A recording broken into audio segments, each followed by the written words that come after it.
আজিৰ পৰা আৰম্ভ হ'ল গণেশ চতুৰ্থী। 10 দিনীয়াকৈ পালন কৰা হয় গণেশ চতুৰ্থী। এই দিনকেইটাত গণেশ বাবাক পূজা অৰ্চনা কৰি লাভ কৰক তেওঁৰ আশীৰ্বাদ। এই দিনকেইটাত কি খাব নালাগে আৰু কেনেদৰে পূজা কৰিব আপুনি। আজিৰ পৰা আৰম্ভ হ'ল গণেশ চতুৰ্থী। আজিৰ দিনটো ভগৱান গণেশৰ বাবে বিশেষ দিন। গণেশ চতুৰ্থী ভাদ মাহৰ শুক্লপক্ষৰ সনাতন ধৰ্মৰ প্ৰতি বছৰে পূজা কৰা হয়। গণেশ চতুৰ্থীৰ দিনা গণেশ বাবাক পূজা কৰি লাভ কৰিব পাৰে তেওঁৰ আশীৰ্বাদ।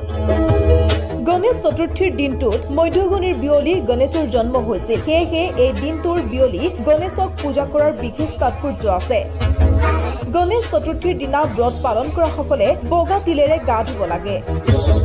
আপোনাৰ সামৰ্থ্য অনুযায়ী ৰূপ সোণ বা মাটিৰ মূৰ্তি স্থাপন কৰক গণেশৰ।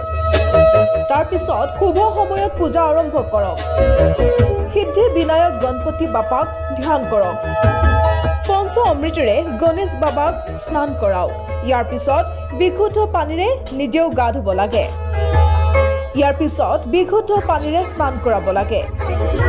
স্নান কৰোৱাৰ পিছত গণেশক ফুল সুগন্ধি ফল মূলৰ দ্বাৰা ধূপ চাকি আৰু নৈবেদ্য অৰ্পণ কৰিব লাগে। ইয়াৰ পিছত বিশুদ্ধ ঘিউৰ পৰা তৈয়াৰী বুন্দিয়া লাডু আগবঢ়াব লাগে। ব্ৰাহ্মণক লাডু দান কৰি বাকীসমূহ গণেশৰ ভক্তক বিলাই দিব লাগে। সম্ভৱ হলে গণেশ চতুৰ্থীৰ এই দিনকেইটাত এজন ব্ৰাহ্মণক খাদ্য খুৱাব লাগে। গণেশ চতুৰ্থীৰ দিনা বাদাম কল আদি খাব নালাগে, কিয়নো গণেশ চতুৰ্থীৰ দিনা এইকেইবিধ সামগ্ৰীক পূজা কৰা হৈছিল বুলি কোৱা হয়। এই দিনকেইটাত দান দক্ষিণা পূজা পাতল কৰাটো অতি শুভ বুলি গণ্য কৰা হয়। নিউজ ডেস্ক, প্ৰতিবিম্ব লাইভ।